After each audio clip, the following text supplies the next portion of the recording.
El Evangelio de Marcos. Introducción. Comenzamos ahora el estudio bíblico del Evangelio de Marcos, uno de los 4 relatos históricos que tenemos acerca del Señor Jesucristo.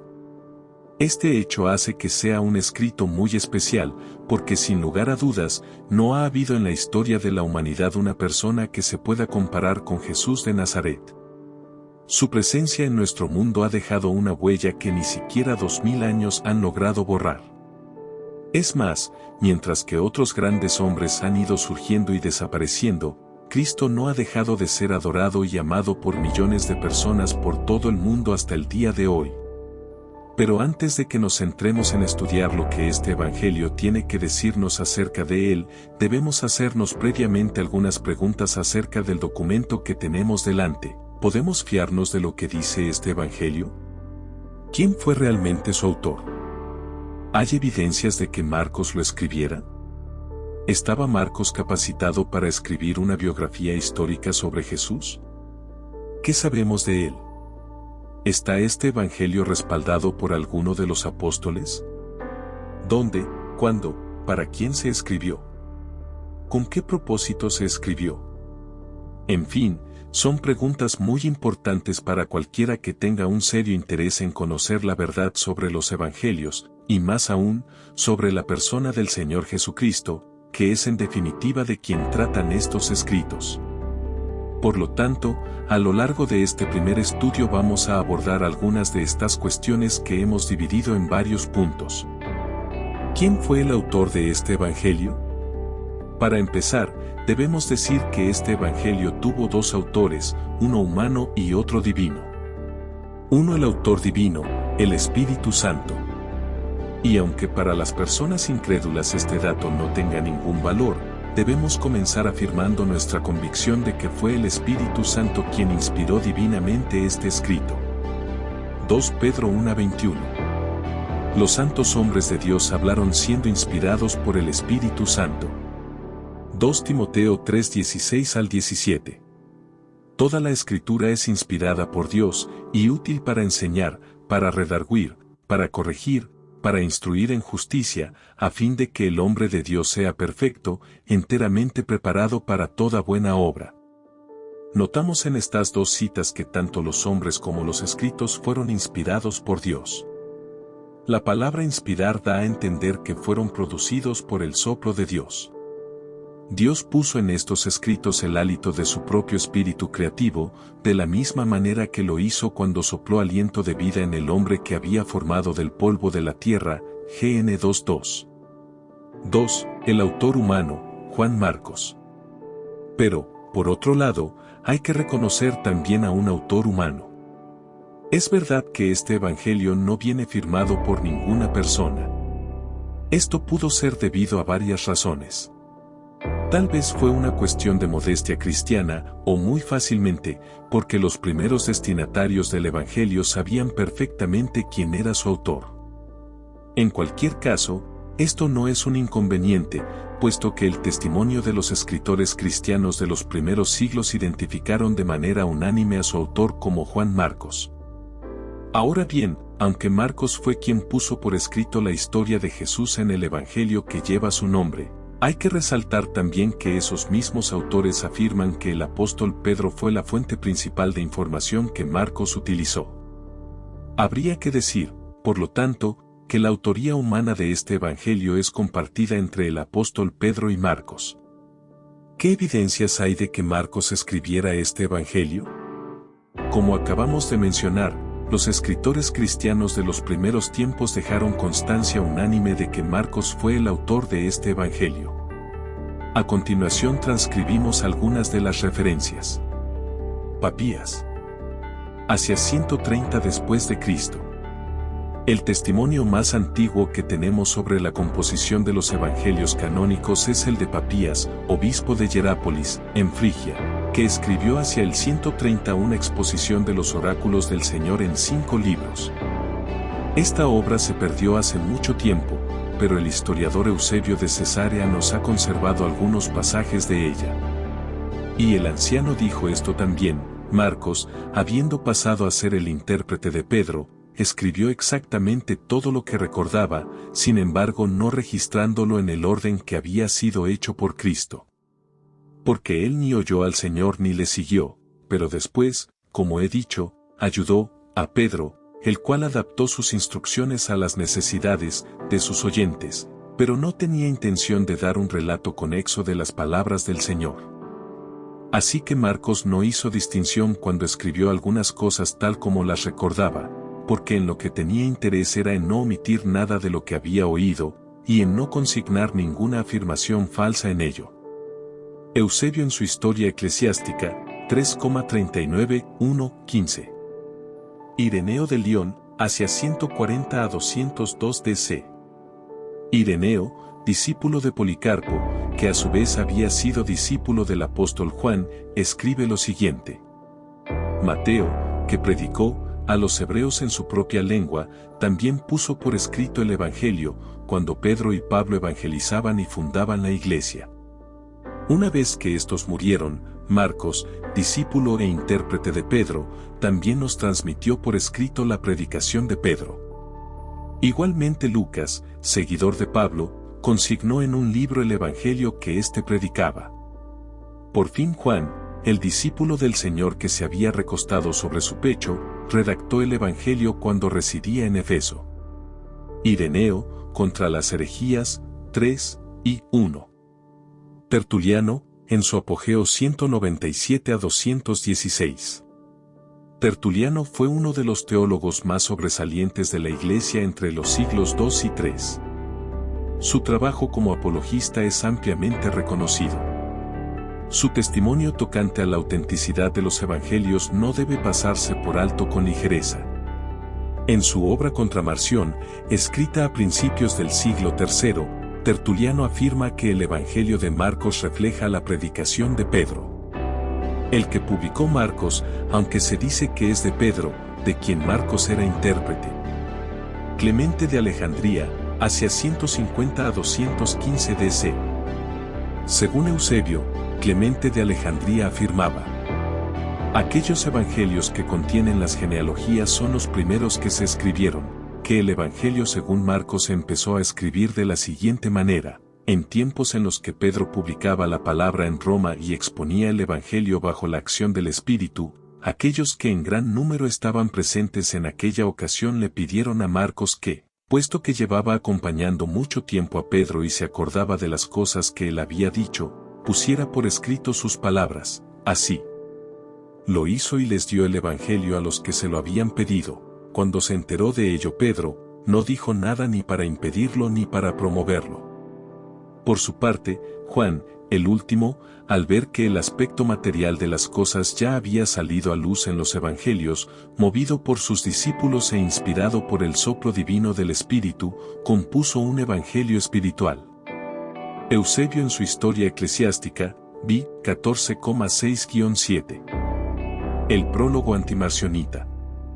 Se sabe que desde fechas muy tempranas, años 160 a 180 DC, las cartas iban precedidas de prólogos contra las ideas de Marción, que fue el primero en elaborar un canon de libros que él reconocía como genuinos y de origen apostólico. Recientemente se ha puesto de manifiesto que también los evangelios iban precedidos de prólogos similares. Al del Evangelio de Marcos le faltan las palabras iniciales. El fragmento dice así: declaró Marcos, al que apodan de los dedos lisiados, porque los tenía más bien pequeños en comparación con su estatura. Fue intérprete de Pedro, y después de la muerte de éste, puso por escrito este mismo evangelio en Italia. Es importante señalar que no hay ninguna evidencia histórica que contradiga que Marcos fue el autor de este evangelio y que recibió su información de un testigo ocular de primerísimo orden como fue el apóstol Pedro. Esto contradice claramente las teorías de los críticos liberales modernos, que afirman sin demostrarlo, que este evangelio fue una composición anónima de varios autores desconocidos que recogieron en una época tardía varias tradiciones orales muy distorsionadas y exageradas sobre la persona de Jesús. 3. ¿Qué sabemos de Marcos? El Espíritu Santo eligió a Marcos para escribir el evangelio que lleva su nombre. ¿Esto nos lleva a preguntarnos quién era Marcos? ¿Por qué lo eligió a él? ¿Qué sabemos sobre su trayectoria espiritual? ¿De dónde obtuvo la información que recoge en su Evangelio? En esta parte de nuestro estudio tendremos que realizar cierta labor de investigación, revisando todas las referencias que en el Nuevo Testamento encontramos a Marcos. 1. Formó parte de la primera iglesia cristiana en Jerusalén en tiempos de los apóstoles. La primera referencia que encontramos a Marcos está en Hechos 12:12. Y habiendo considerado esto, llegó a casa de María la madre de Juan, el que tenía por sobrenombre Marcos, donde muchos estaban reunidos orando. El relato nos introduce en la primera etapa de la iglesia cristiana, todavía en Jerusalén, cuando era duramente perseguida. En ese contexto, Pedro, que acababa de ser liberado de la prisión, no dudaba acerca del lugar en el que encontraría reunidos a los cristianos, que no era otro que la casa de María, la madre de Juan Marcos. Entendemos que María, la madre de Marcos, tenía una buena posición económica, lo que se desprende del hecho de que tenía una casa amplia y al menos una sirvienta. Por lo tanto, podemos deducir que Marcos vivía en Jerusalén cuando Jesús fue crucificado, lo que le permitió ser conocedor de primera mano de muchos de los hechos que luego escribió en su Evangelio. Además, estuvo en contacto directo con la primera iglesia cristiana y con los apóstoles, siendo testigo en primera fila de cuanto ocurría en aquellos primeros días del cristianismo en Jerusalén. 2. Su nombre compuesto, Juan Marcos. Otro detalle interesante es su nombre compuesto, Juan Marcos. Juan era su nombre hebreo, mientras que Marcos era su nombre romano. Esto era frecuente para personas que se movían entre ambientes judíos y gentiles. En su caso, finalmente, su nombre judío fue casi totalmente olvidado, siendo conocido simplemente como Marcos. La razón se debe principalmente a que él llevó la historia de los hechos de Jesús que tuvieron lugar en Israel hasta el mundo gentil, y por lo tanto fue conocido por su nombre latino. 3. Formó parte del primer equipo misionero que fue a predicar a los gentiles. La segunda referencia a Juan Marcos aparece en Hechos 13:5. Y llegados a Salamina, anunciaban la palabra de Dios en las sinagogas de los judíos. Tenían también a Juan de ayudante. Esto nos lleva a la siguiente etapa de la iglesia cristiana, su extensión por el mundo gentil. Aquí lo encontramos como ayudante de los dos hombres que lideraron esta nueva etapa del cristianismo, el apóstol Pablo y Bernabé. Y Juan Marcos estaba allí formando parte de la primera expedición cristiana que fue a predicar el Evangelio en el mundo gentil.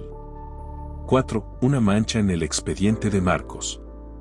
Este viaje misionero puso una mancha en el expediente de Marcos, Hechos 13:13. Las razones que le llevaron a este abandono no se nos dicen. En Chipre se encontraba a gusto, tal vez porque era el lugar de donde era Bernabé, Hechos 4:36, que como más tarde veremos, era tío de Marcos, Colosenses 4:10. Pero cuando pasaron a tierras desconocidas, tal vez se asustó viendo la dureza de la obra. Esto creó un borrón en su prometedora carrera cristiana.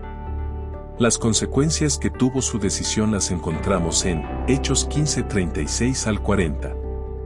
Después de algunos días, Pablo dijo a Bernabé, volvamos a visitar a los hermanos en todas las ciudades en que hemos anunciado la palabra del Señor, para ver cómo están. Y Bernabé quería que llevasen consigo a Juan, el que tenía por sobrenombre Marcos, pero a Pablo no le parecía bien llevar consigo al que se había apartado de ellos desde Panfilia, y no había ido con ellos a la obra. Y hubo tal desacuerdo entre ellos, que se separaron el uno del otro. Bernabé, tomando a Marcos, navegó a Chipre, y Pablo, escogiendo a Silas, salió encomendado por los hermanos a la gracia del Señor. Cuando Pablo y Bernabé planeaban comenzar su segundo viaje misionero, Marcos fue el motivo de desacuerdo por el que los dos misioneros se separaron tomando rumbos distintos. Discutieron por causa de este joven hasta el punto en que no pudieron empezar juntos otro viaje misionero. ¿Cuál de los dos tenía razón? Bernabé creía que Marcos había cambiado y estaba en condiciones de acompañarles en el nuevo viaje misionero. ¿Por qué no darle otra oportunidad? pero Pablo se negaba a llevarlo debido a su abandono en el viaje anterior. Lo veía como un desertor que los había dejado en medio de la batalla. No se quería arriesgar. Los dos tenían buenas razones. Bernabé pensaba en la persona y Pablo en la obra. Tal vez nosotros mismos hemos simpatizado a veces con uno y otras veces con otro. En cualquier caso, la Biblia ni le quita ni le da la razón a ninguno de los dos. 5. La restauración de Marcos. Marcos fue nuevamente el ayudante de Bernabé y esto formó parte de su proceso de restauración. No cabe duda de que la labor de Bernabé fue fundamental para recuperar a Marcos para el ministerio. En cierto sentido, Bernabé se arriesgó cuando tomó nuevamente a Marcos. Notemos que el primer lugar a donde fueron en su viaje fue a Chipre, Hechos 15:39. Este detalle es interesante porque fue precisamente desde allí donde Marcos había abandonado a Pablo y Bernabé en su viaje anterior, Hechos 13:13. Y es que la restauración debe comenzar en el mismo lugar del fracaso, volviendo a aquello que hemos hecho mal. Por ejemplo, el apóstol Pedro negó a Jesús junto a un fuego, y Jesús lo restauró junto a un fuego. Allí había negado al Señor 3 veces, y el Señor le preguntó 3 veces si le amaba. Sin lugar a dudas el proceso de restauración es doloroso pero necesario. Marcos volvió a empezar donde lo había dejado. Es verdad que había perdido mucho tiempo, pero el Señor en su misericordia le dio una nueva oportunidad. 6. Marcos llegó a ser un íntimo colaborador del apóstol Pablo. Las siguientes referencias a Marcos las encontramos en las cartas del apóstol Pablo. Colosenses 4:10, Aristarco, mi compañero de prisiones, os saluda, y Marcos el sobrino de Bernabé, acerca del cual habéis recibido mandamientos, si fuere a vosotros, recibidle. Como hemos señalado antes, Marcos y Bernabé eran familiares cercanos, y aquí tenemos la prueba de ello. Pero lo que más nos interesa de este versículo es ver que Pablo había llegado a tener plena confianza en Marcos, hasta el punto de recomendarlo a la iglesia en Colosas en los términos que observamos en este versículo. Marcos había ganado nuevamente la confianza del apóstol, llegando a ser uno de sus colaboradores más apreciados. Ahora Pablo estaba pidiendo a los creyentes colosenses que lo recibieran como a un obrero del Señor, alguien de peso. Vemos por tanto, que Pablo también restauró a Marcos. Estuvo dispuesto a reconocer las evidencias del cambio. Tanto Pablo como Bernabé hicieron una gran obra con este hombre, aunque cada uno de ellos con un estilo diferente. Los hombres de Dios deben saber reconocer el verdadero arrepentimiento y ser capaces de restaurar. Filemón 1:24.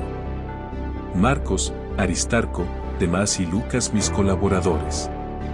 Aquí vemos que Marcos formaba parte del equipo de colaboradores del apóstol Pablo. Y un dato curioso, en este versículo encontramos juntos a 2 de los evangelistas, Marcos y Lucas. Podemos deducir que cada uno conocía la obra del otro. Segunda de Timoteo 4:11. Solo Lucas está conmigo. Toma a Marcos y tráele contigo, porque me es útil para el ministerio. Finalmente, cuando Pablo estaba encarcelado poco antes de ser ejecutado, muestra su deseo de tener a Marcos con él.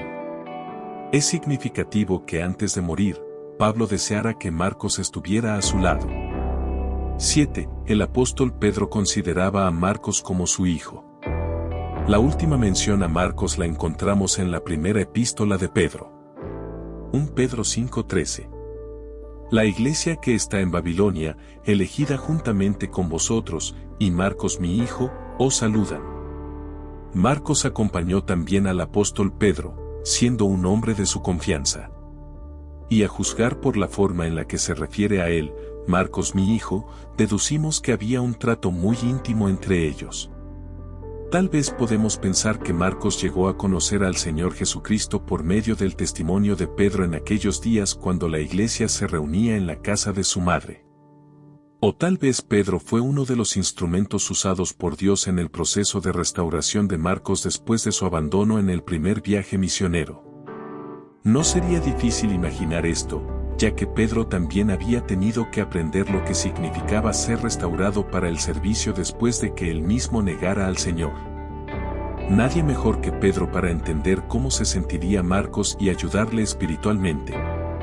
Pero quizás el apóstol tenía también otra intención.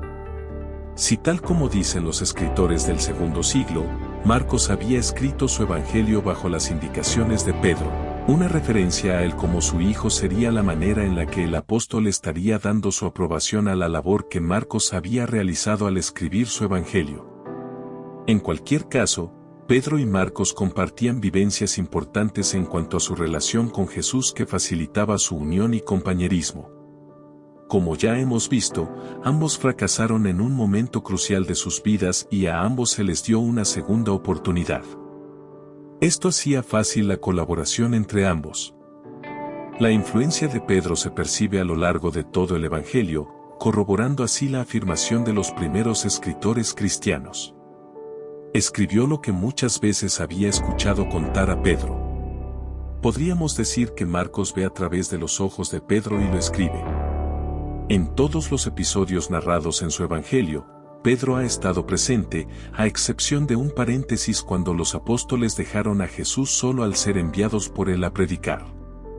En ese punto el Evangelio se detiene y cuenta la historia de la muerte de Juan el Bautista, Marcos 6, 14 al 29.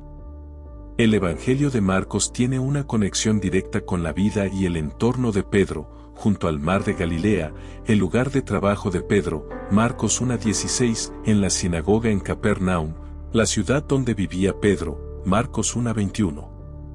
En la casa de Pedro, Mr 1:29, Marcos 2:1.